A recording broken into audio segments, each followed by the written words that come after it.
Hey, mister. Hey, your boom. Your boom is in the shot. Hey everybody, welcome to another episode of That's Valid Cast. Just kidding, guys. Welcome to another episode of Your Boom is in the Shot. Today we're going to be doing our second rewind. That's rewind number 2, numero dos. We're talking about the classic skateboarding film Lords of Dogtown. So I think before we get into talking about the movie, I think it's important to mention how we got onto the train to talk about Lords of Dogtown as our next rewind episode. This really because of Tony Hawk's because of Tony Hawk. Yeah, absolutely. I've been super hooked on that game, and it's brought me back to my old, my younger life of loving skateboarding and skateboarding culture. And I think we might talk about the game at some point down the line, but Ben hasn't been able to play it yet. So poor guys. Instead of talking about the game right now, we wanted to still talk about skateboarding, and we decided to revisit a movie we both loved from younger years. So all right, so I think we can probably do this one a little bit different because I think that there's so much important stuff to be said that doesn't normally fit into our normal, our way of normally talking about films. And I just want to start off with this, regardless of whether you like this movie or you don't like this movie, I feel like this movie is really, really important.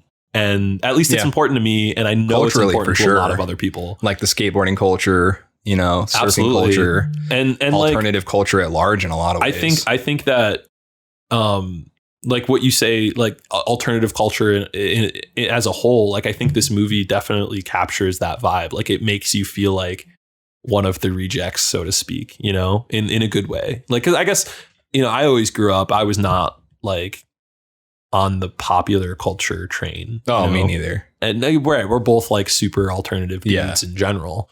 And I remember watching this movie in my younger days and I was never good at skating, but I loved it. My best friend was an actually decent skater. He still skates to this day. Yeah. I eventually settled for a longboard because it was easy. Yeah, longboards are nice for point A to point B. Yeah, well, that's what I ended up using them for more than. I did do some free riding when I was a little bit older in high school, which was really intense, and I hurt myself very badly. I wasn't a particularly good skater either. I mean, I could Was anybody? I don't know. I mean, I could ride it and an ollie, but I could do an ollie. I could never flip it. I was way better at pop shove-its than I was at ollies. Yeah. I could do, that was the first trick I ever learned how to do, was a pop shove-it. Well, that's the first step of flipping, isn't it? It's not the first one. I think it's easier to do it than an ollie, to be honest with you. I was so bad at ollies. Ollies by themselves, I was so bad at, but I could do a pop shove-it. I could do a pop shove-it very reliably. That's hilarious. Yeah, I think it is really funny. It was that was my trick to make people think I actually knew how to skate.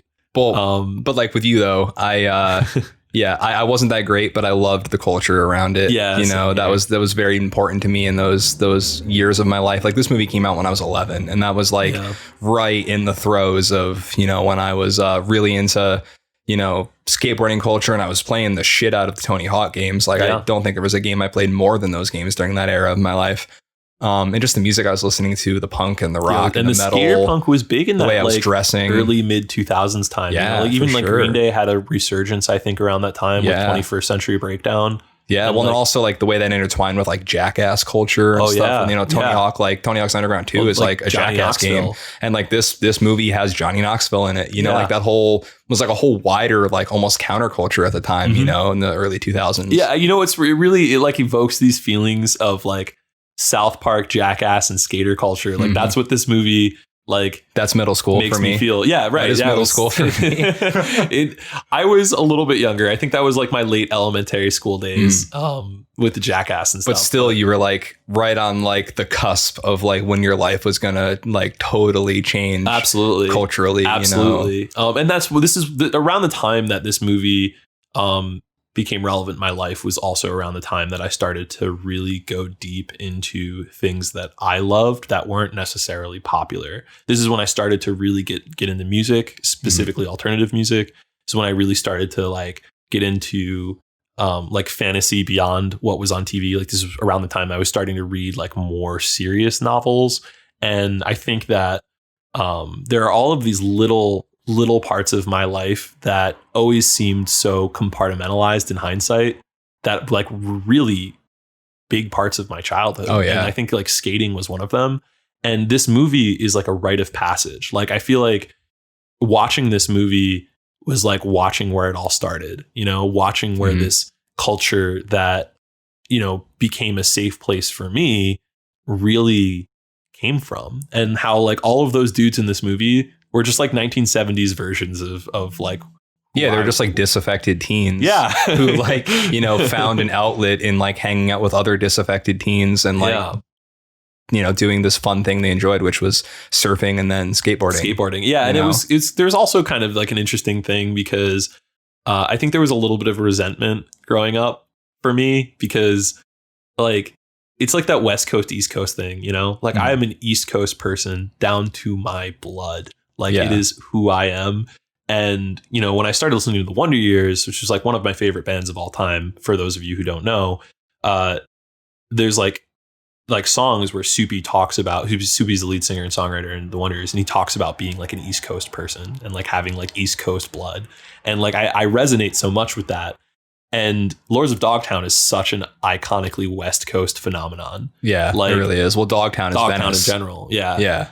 And like surfing, like I've never surfed a day in my life. Yeah, me and neither. I probably won't get that opportunity. If I grew up in like SoCal, I'm sure I would have. But like, it's one of those culture things, like being in like upstate New York, you know, like there's the closest like ocean is hours and hours away. Absolutely. You know what I mean? And it's only like good enough weather to do it like a third of the year, you know? Yeah, for sure.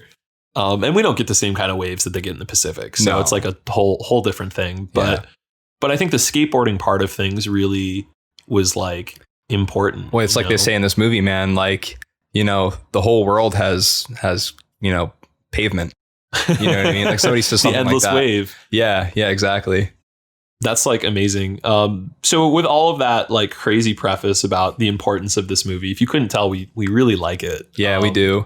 But I have a hard time finding like legitimate problems with this movie that like actually like that are actually reasonable to like bring up. I mean, I guess I feel like it's riddled with little like, you know, things that in and of themselves aren't great, but it doesn't matter. It's just so inconsequential to like the wider thing that the movie is doing. Absolutely. You know? Yeah. Oh, for sure. Should we do 30-second thoughts? Yeah, let's do 30-second thoughts. So, yeah, I loved this movie when I was younger. I probably watched it 50 times in my middle school, early high school phase. I think one thing I really want to say about this movie, besides like the cultural stuff, which we'll get into all of this more in depth later, of course, is that they do an amazing job at capturing the 70s movie aesthetic. Oh my God. You know, like from like the grain and the coloring to like the music. And I'm not super privy to the accuracy of everything, but I think like it's sincere and it's telling, and it being written by Stacy Peralta himself, I think it's probably pretty accurate. And yeah, it makes me want to skate again. 30 seconds. That was almost perfect. A little over 30, but like shit. You're good. But that's only because I started the timer late. Yeah. Oh, damn it. You know, we're getting closer because last time it was like a minute and a half. Oh my God. Last time was awful. Sorry. So I'm going to go now. I think it's like, I agree. I concur 100%. I think that it's interesting, the 1970s aesthetic thing, because it's so obviously not a movie from the 1970s, but so obviously about the 1970s. And I think that like, it's really amazing how they were able to walk that line. And is it the best movie in the world? No. But is it really, really important? Yes. And fun. It's a good time. Absolutely. It tugs the heartstrings every single time. Yeah. So that was my 30-second thoughts. It was 31.82 seconds, but I think I did okay. Yeah. I'm proud of you. So I guess we'll just jump right into like categories now then. Yeah, man. Story plot. I don't have a lot to say about that because it's a biopic. There isn't really a plot. No, but I think like they did a pretty good job of taking real life events, and like, you know, the best biopics do this well enough that it still feels like a story, where they can kind of take the events and take the people and make them into characters and shape them into an arc, into like a 3-act structure. And I think this movie does that. I see the rise and fall of Tony Alva and of Skip Engblom, and not really a rise for him, but. Well, you know what? I'll put it this way. I love the movie Lady Bird. That's one of my favorite movies of all time. I feel like there is more narrative plot in this movie than in that movie. Like I think in this movie there is a much more clear like rising action and falling action. Yeah, and all that and that's some of the criticism I've seen though, is people saying that it's like a paint by numbers biopic in that way.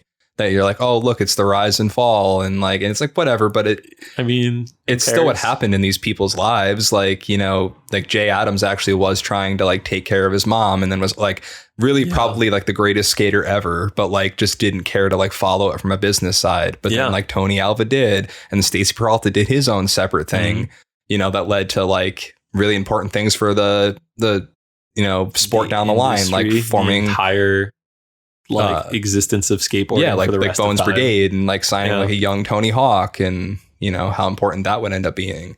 And I think it's kind of amazing. Like it is the birth of like the alternative skating scene. Yeah, and I just find it compelling. Yeah, I mean, I think maybe there's some rose-colored glasses here. Probably, maybe I'm sure there is, because it's so important to us. We can't remove ourselves from that. But you know what? It's like, here's why. You know what I mean? and you know what I think is really interesting is that you brought up before we started about how it wasn't well received by critics. It didn't make its money back. No, it made barely over half its budget back. Right. But it's listed. You said it was listed. Oh, yeah. It's on. I got it in my notes here. It's on. Yeah. So it had a $25 million budget and only made 13.4. Right. But it's on Empire's list of 500 greatest movies of all time at number 417. Which is like, I mean, not super low. No, I mean, it's not like it's 489. Like, how many movies are there in existence to be in the top 500? 500 of. I mean, there are 500 movies on Netflix that came out this month. Right. I mean, I don't know if that's true, guys, but I think that that's really important because we're not the only ones who feel this way about this. No, it's one of those cult movies, you know, like The Boondock Saints is another great example. I don't know if you've ever seen that movie. That movie sucks, but I love it. Right. That was a movie that just like was not successful, but like people super love it now. Yeah. You know, well, you know what movie is really interesting, and I don't know if it ever really achieved that level. But do you guys remember Tomorrowland? Or do you remember Tomorrowland? I never saw Tomorrowland. So that was that Disney movie with who was it? Who was it? Was it Tom Hanks? No, I don't remember. Anyway, it was some. It was a Disney movie, live action Tomorrowland movie, and I think that movie, it was like okay, but it was so beautiful. Like the prop designs in that movie were so beautiful, and I remember watching a Tested podcast. Tested is a channel on YouTube. It's Adam Savage's show. He has a podcast, and I remember them talking about that movie. They're like, oh, this is going to be a cult classic. Everybody in the replica prop forum is going to be talking about this movie for the next 10 years. And I think that to some extent, that's probably true. And I think that movie will be remembered. And I think that like, that's the kind of movie that this is. Like this movie is remembered by people and will be for probably ever. Yeah, I can see that. And I think for good reason. Yeah. I mean, I'm going to show my kids this movie. Yeah. I'm going to be like, this movie was seminally important to me. And very compelling to me. And one of the first reasons why is because of the acting, which I think was actually like better than it had to be, honestly. Like in order to be I'm kind of with you there. Serviceable. Like, first of all, rest in peace, Heath Ledger, a fucking legend. He's such a character actor. He's way too talented a character actor than we ever deserved. Like he just becomes Skip Engblom in the same way that he became like the cowboy in Brokeback Mountain or the Joker, you know, like he's just.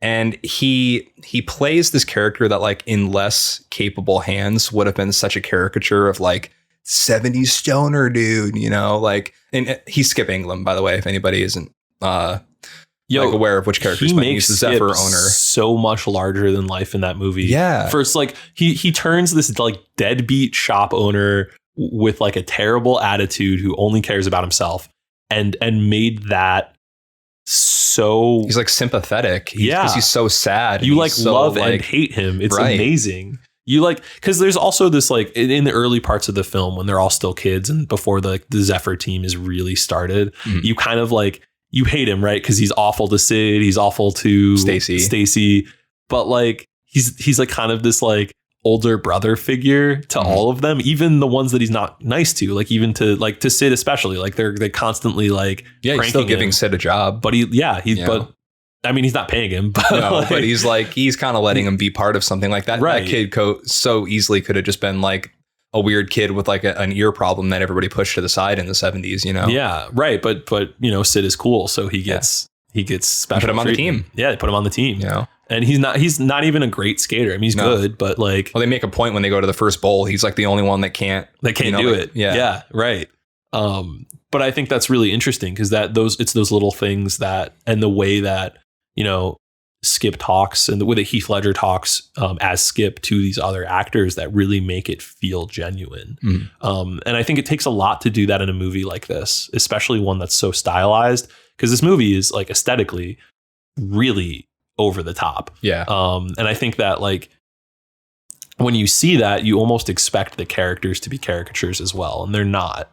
Like it's like kind of like you said. Yeah, like, and I think that goes to this movie's credit so much because like they could have totally gotten away with this movie just fine with everybody just phoning it in being caricatures. Yeah, and it would have been fine. I don't think there's really but they didn't do that. Everybody movie. is like really going for it, I think. Yeah. Everybody that's like plays an important enough role, I think, is really going for it. Yeah, I don't think there's very many people in this movie at all that don't feel like Emil Hirsch, you know, as Jay Adams, you know, trying to take care of his mom, but also being like this kid who's like disaffected youth. And he's like, you know, trying to like be friends with Stacy, who's like at first not being like accepted onto the team, but he's also part of the team. And he's, you know, he's trying to struggle with like the cultures that he's starting to get into, like later on when he gets more into like gang culture and into like the punk culture and all that. I mean, I think he acts in the early parts of the movie as sort of like a moral center in like the sort of kind of chaos that they're all involved in. Cause like Stacy is great, but Stacy is like the goody two shoes, right? You know, and like Jay Adams is very much the like, I'm not on one side or the other. I'm here for the waves. I'm here for the skate. Like I'm here for the lifestyle. But he's still like a good person. Like he cares about everybody else in the movie in a way that I think is really like comes through. And I'm sure that was part of Stacy Peralta's intent when he was writing this movie, is like paying homage to the people that he cares about. And doing them justice. And, right. And I think everybody in this movie has done justice. Yeah. It seems that way to me for sure. Because I mean, like you get characters that become like douchebags like Tony Alva does. Yeah, Tony Alva is a douchebag the whole movie, but like right until the end when he's redeemed, because like then he realizes that like Johnny Knoxville's like rich guy character is just kind of like using him to make more money. You know, he happens to be cutting him in on more of the profits than like Skip was, and that's a good point that Tony makes in the movie. But like overall, like he's a dick right up till then, and then he realizes, oh, like the people that really matter are my friends that like I left behind, and he joins Jay and Stacy, you know, at the end to take care of Sid. Bowl session, he's actually the one who's already there, like cleaning the pool for him and like helping him, you know, and it kind of brings everybody's character full circle. So that's what I meant by like when I said before that they really, you know, sculpt these real events into a story really well, and these real people into characters really well. And I think the acting just sells that. Absolutely. You know? Yeah, I agree. And I think that like they did a really good job of making it like an emotional film without like, because it's not a super like what you would consider to be an emotional topic, you know, it's not like a supercharged controversial top, like Green Book, for instance. Like I remember watching that and being like, oh, like this is about some really heavy commentary. Well, because it's not about like a really heavy cultural thing. It's like a pretty lighthearted cultural thing. Absolutely. But it's about really heavy things that happen in these characters' lives. I think in that way, it's a lot closer to like Walk the Line. Yeah. You know, like Johnny Cash had a pretty tragic fucking life. Right. And I think that's really shown in Walk the Line and like the tragedy and triumph of his life.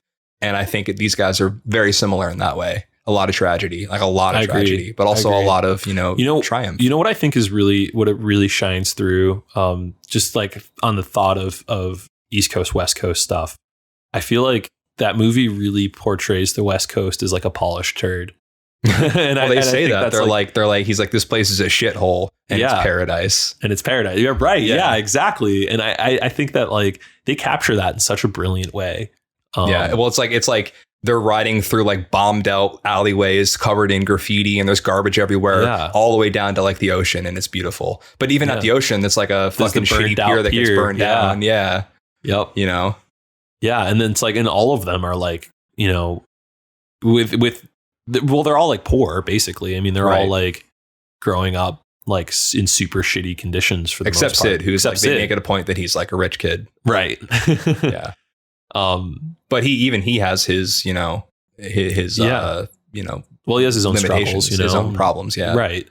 But I think that's like kind of amazing also, you know, is that like they make a point of saying like, look at all of these people in this culture who are all like struggling, and from this this sort of counterculture came out of nothing, you know. They didn't have the means to be doing a lot of the other like trendy 1970s, you know, like sports, you know, like these kids weren't going to be like skiers, you know, right. Go like taking weekend trips up to Mammoth. Well, and that's like, why ski, they, you know, those kind of cultures were the perfect ground zero for skateboarding. And I think that goes to what you were saying about how important this film is, and like the way it portrays the history of the sport, you know, like the way that like skateboarding came out of surfing, and you see it, you're like, oh, it's like, you know, mostly West Coast. It's like SoCal kids, you know, surfing on the waves and everything. And then, you know, California has a water problem, as it does. Alexa, that's enough.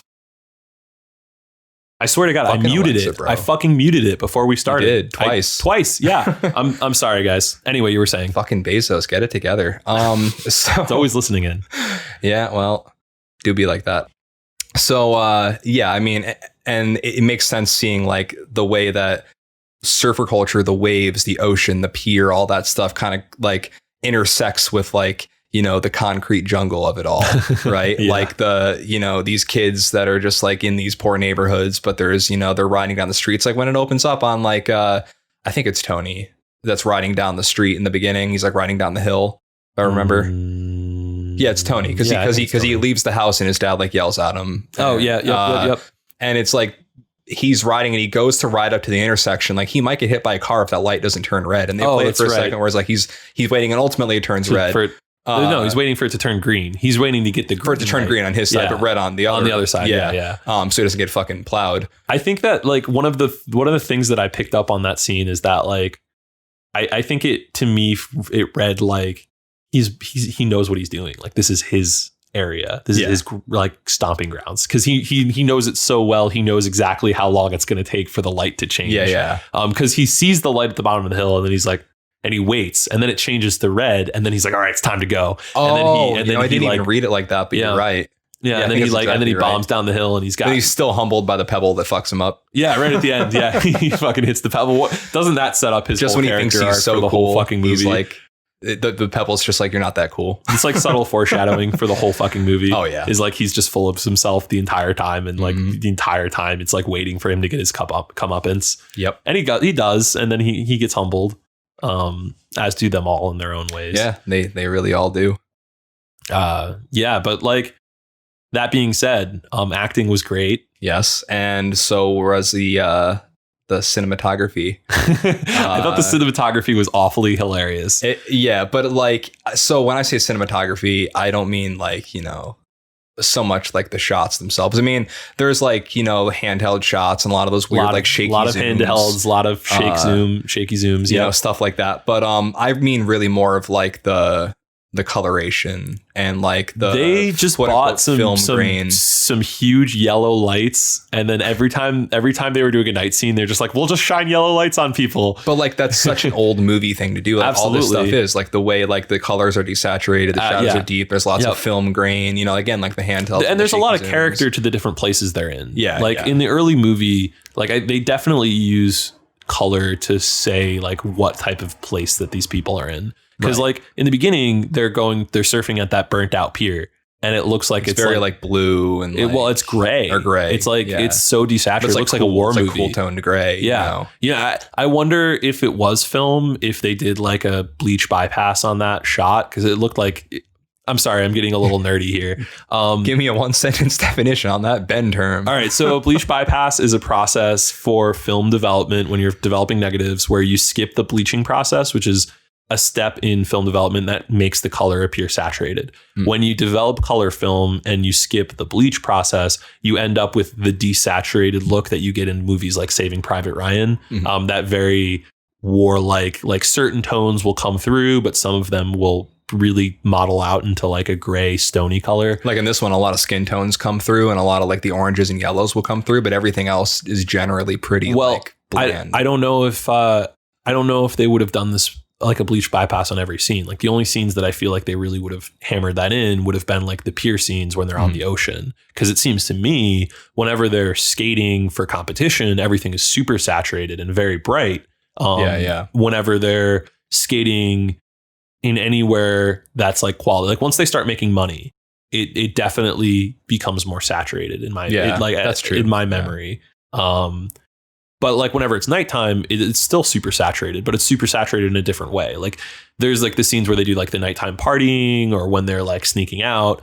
They're always shown in this like it's black in the background, but really bright, vibrant yellow lights. And that looks like a normal like film sort of thing. Yeah. But the bleach bypass is specifically something that I wonder. But like the way they do this, and I think this is another reason why like we really appreciate this movie. And find it to be overall really good, despite whatever problems there may be, is that the movie goes these extra miles, right? Like I said, the actors could have just easily been caricatures and the movie would have been fine, but they weren't. Yeah. And in like, this could have just been a movie that was shot like a 2000s modern movie, that happened to be set in the 70s and like people would dress like the 70s and the environments would look like the 70s. But they went the extra mile and they shot it like it was in the 70s. Yeah, in a lot of ways. I think that the most seems like a caricature. Like I think if there's a caricature in this movie, it's a caricature of how movies were shot in the 70s. Yeah. Because I think there are times where it feels kind of ham-fisted, especially in those early surfing scenes. Like I think it's like maybe 5-10 minutes into the movie where everybody shows up to the pier and like the older guys are surfing and they're like, you're on watch duty, keep locals only. Yeah. Yep. You're in the boneyards, Peralta. And they're doing those scenes and then they're showing the people actually surfing and they're doing a lot of that like shaky zoom stuff. Yeah. And like that was in some like B movies in the 70s, but it wasn't like any of the really successful 1970s films. Like that wasn't a really common thing. Maybe that like they were going for more of a B movie though. I don't know. Maybe. I mean that doesn't necessarily excuse it, but yeah, I can see what you mean. I think the only other thing you could maybe say is like the needle drops, like to get into like sound design. What a soundtrack. What a soundtrack. I mean, it's an amazing soundtrack. Like I listed just a few of the bands that I was like noting down when I was listening or watching. You got Hendrix, you got Sabbath, you got Deep Purple, you got Pink Floyd, Iggy Pop, David Bowie, Ted Nugent, Joe Walsh, Allman Brothers. The list goes on. It's just amazing. What a selection of music. Like the movie opens up to that like version of Voodoo Child, and it's just like the extended one. Yeah. Right. It's not the Slight Return. It's the other one. Yeah. And I don't know. I just remember like every time I open up this movie, like to watch it, I'm just like, oh yeah, that's right. Put me in the vibe for the whole film. And then they never stop. Like it's your needle drops. That's exactly like the way to put it. I mean, sometimes like almost literally like when, Jay goes up to skate and like they pop out the tape, whatever tape they have in and they put in Sabbath. It's really interesting because there's a lot of play between diegetic and non-diegetic music in this film. Right. Cause that's diegetic there. Cause like you can see the crowd being like, is that like, what is this noise? It's like, do you remember? It's like new wave bullshit when they like roll up, Right. And then they put on Sabbath and everybody's like, huh? It's like Iron Man or something. Yeah, I think it's Iron Man. But do you remember right before that happened, they are all getting into the cars. They took 2 cars to this competition. It's the debut of the Zephyr skate team. They're all like in the cars, like singing. Yes. And that's like the music is like shifting between diegetic and non-diegetic. Yeah. Like it comes in and you're like watching the scene unfold with like an establishing shot and it's like playing like non-diegetic, and then all of a sudden it like goes into the cars and they're all like singing along. Yeah, to the and now song, it's like EQ'd to sound like it's coming through the car speakers. Yeah, and stuff. Right, exactly. Yeah. It does a really seamless job of like transitioning that too. Yeah, I think sometimes that transition can be really hokey. Yeah, and like and noticeable. And I don't know if it was super noticeable. Yeah. And maybe I'm just so taken with the movie that I lose myself in that. But maybe that's the point, Like, sure. I think that like maybe at this level things can be forgiven because they're so, important culturally. I don't know. Maybe I'm being a hypocrite, but No, I mean, I think I overall agree with you. Also, to give a definition on that bend term, diegetic music means music that is naturally occurring within the scene. It's not just part of the soundtrack. So if somebody puts on a tape, a record, a CD, and it's playing a song, or it's playing in somebody's car, that's diegetic music. Non-diegetic music is like, it's just playing in the movie. It's like, not in the movie, but it's like part of the soundtrack. Yeah, it's like a score would be. Yeah, score, exactly. Like nobody's hearing, like in Game of Thrones, they're not hearing Ramin Djawadi's like soaring, stuff. But when somebody's playing a lute, right. like they're hearing that in the scene. So yeah, it goes to that, like bringing us back to the time frame, as to bring us back like we were alive during that time. But like I feel like it's the closest we could get to like what that vibe was like, I guess. Yeah, for the 70s. I think that like a lot of the 70s exposure to what the 70s were like growing up, where it was in like caricatures of the 70s or like stories about the 70s or like individual pictures of things like Woodstock. Yeah. And it's like, but I feel like I can tell that this was made by people like 70s kids. Yeah, this was written by somebody who grew up in a part of the 70s that wasn't all over the media, like at first, like so like it wasn't disco. Poor people was I mean? not. Yeah, right. Yeah. Like exactly. It wasn't like bell bottom pants and afros. It was fucking. Which is more of what like that 70s show is. As much as I love that show is like, popular culture of the 70s. Right. And this was definitely like a scene. The real shit. Right. I mean, this is like, I think that unlike that 70s show, this is the kind of 70s that I would have been living in. Yeah. If I was, in SoCal in 1970, like that, I would have been. Yeah, I'm sure I would too. Yeah. Oh yeah. I'm sure we would have been friends. Yeah. We would have been riding the waves, dude. Yeah, man. I'm sure we would have been friends pretty much no matter where we go. Yeah. I would have been one of those guys with the camera. That's what I would have been. Oh, dude. That's one thing I love in this movie. We'd said this before the podcast that this movie, like it, at so many different points, I counted like at least 7 or 8 different times where it intentionally like lingers on a quick shot of a photographer snapping a shot. It'll even throw in like a shutter sound every time it does it, because it's constantly reinforcing how important photographers were. It's so subtle too, because like skating and film photography have like this long history together. Oh yeah. Of like photography and like really experimental like street style photography of skating. Well, like the Skateboard magazine, when you got like Jay Adams in the bowl and stuff like that. Like that was so important to that whole culture blowing up. Absolutely. Or like even like throughout the 90s and today, you see like the skateboard demo videos, like the stuff that plays at the beginning of Tony Hawk, for example. Even today, there are still people chasing that aesthetic. Like when I was in college, our film lab technician, Eamon, was like a huge, like that's what he did. He took photos in black and white of people skating. Like he had like a Super 8 camera that he like recorded clips of his friends doing skateboarding on. Like it all looked like it was straight out of like 1977. It was like it was wild. High contrast, grainy film. High contrast, grainy black and white fisheye lenses, like all that super stereotypical stuff that like to a modern photographer, it's like, oh yeah, it's skateboard photography. Yeah. But that's where it started. And like there was all of these photographers who were doing that. And I think that's like really interesting. In a lot of ways, that movie has just this little hint of like film photographer porn, where it's just like, oh, I know that camera. Oh, I know that camera.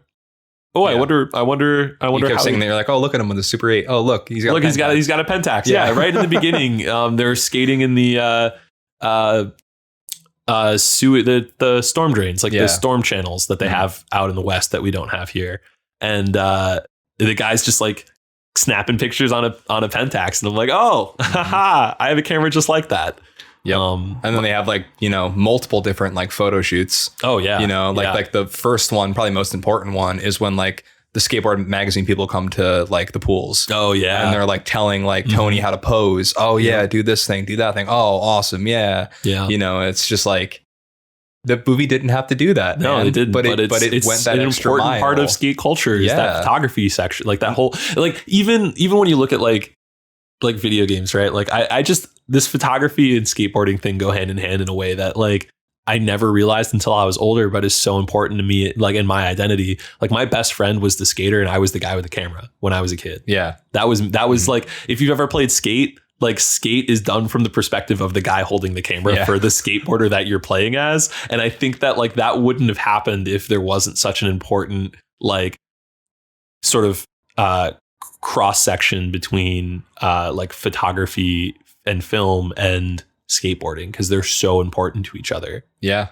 And even like Tony Hawk, like I said earlier, like those games always open up on like, you know, some shot. The sound of you nailing like the special moves is a camera shutter. Yeah. Oh yeah, you're right. Yeah. Because it's just so important. The secret tape. The you secret have to get tape. the secret tape. You know what I mean? Like, yeah, absolutely. And there's like so many weird stuff. Like, you know, I have a lot more trivia about skate than I do of Tony Hawk, just because like I was older when I played skate, so I remember a lot more of it. Mhm. But like, there's like what is it? The Deer Man of Dark Forest is like one of the playable characters in Skate 3 that like is from an obscure skateboarding tape, like, and it just like made it into the game. Like, I don't know. I just like, I think that like that stuff is amazing. Yeah. Yeah. And I love how it's like sort of captured in this movie. It's all captured, dude. It's all captured so well. And it's an important movie about skateboarding, guys. Yep. And Tony Hawk has a cameo. That's fucking hilarious. hilarious. My God, that's so funny. It's such a funny cameo. Yeah, that's like one of the only things I have for the goodie bag. I think some cameos are awful. Like, but his like is so humble. He like plays a guy who tries to step on a skateboard and just epically fails. I think it's hard for Tony Hawk to do anything and not just love it.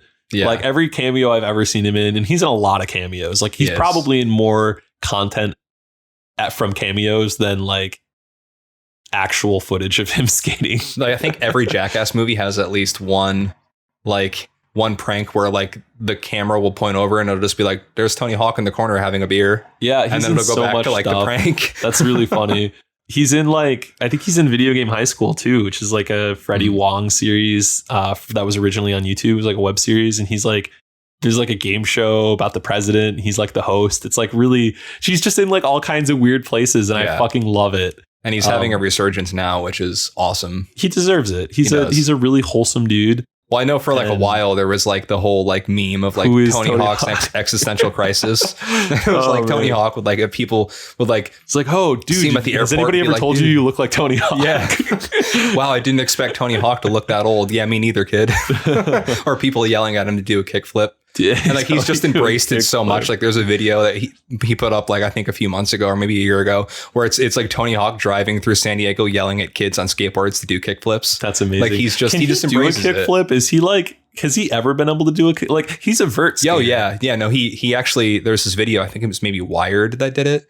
Maybe not one of those, maybe it was Vice or something, but it was like one of those publications on their YouTube channel did a video of Tony Hawk teaching all like the basic flips. Oh, that's awesome. Yeah. So he teaches like a kickflip.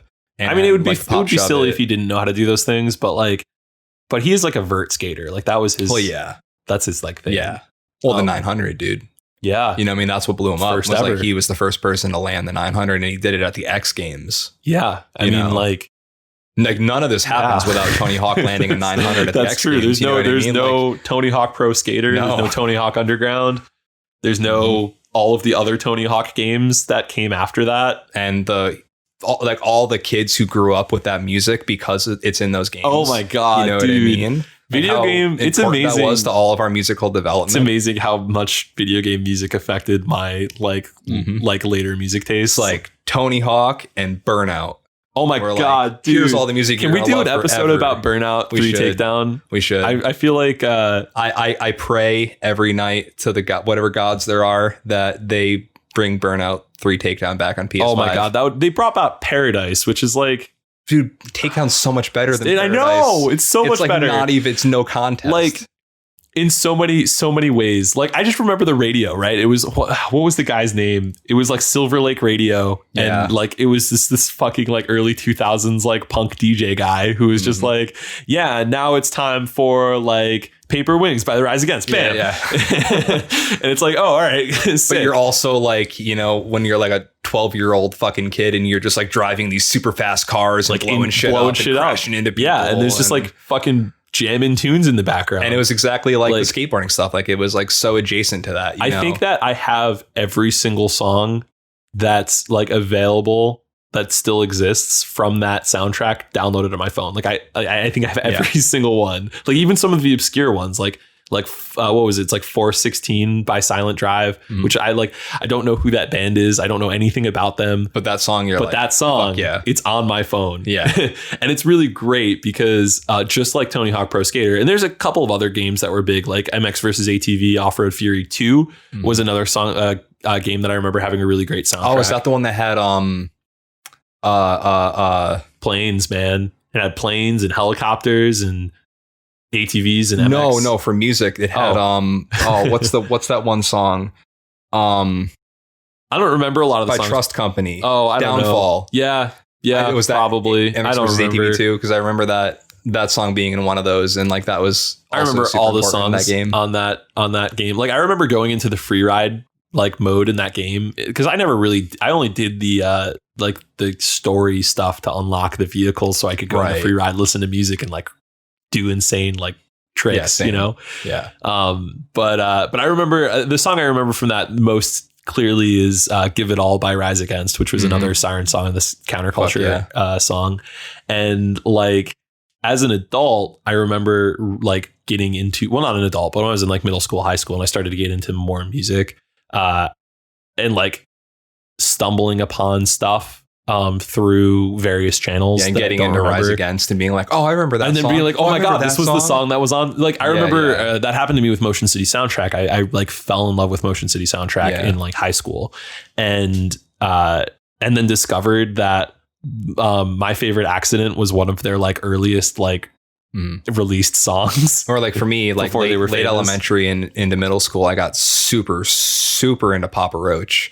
And like I remember like the first time I heard Blood Brothers, it just like throwing me back to Tony Hawk's Pro Skater 2, being in the hangar.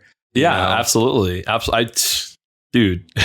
So to corral it back to this, man, like just this whole culture, the way it connects with music and with film and photography, all of the video games that we love, all of the things that we love have some kind of relationship to this movie. And this is ground fucking zero. This is the story of ground zero. You know what I mean? It's really funny. Which is awesome. In a lot of ways. Yeah. Like this movie exists, or all of the stuff we love exists for the same reason that this movie exists. Yeah. And I think that's kind of, and this movie tells the story of how it all exists, in a way. Like if you trace it like most of the way back, like these guys didn't invent the sport, but they took it to the next level, Yeah, right. And without them, we wouldn't have Tony Hawk the way we have Tony Hawk. We wouldn't have these video games, like these extreme sports video games, right. And then like the musical and relevance. There's a whole skater punk music scene that like was important to me growing up that only exists. Clothing aesthetic and stuff. Oh yeah, like I'm wearing like skate clothes right now, dude. There is a shoe rack behind TJ that I built that has 1, 2, 3, 4, 5, 6. Too many pairs of Vans. 7 pairs of Vans on it.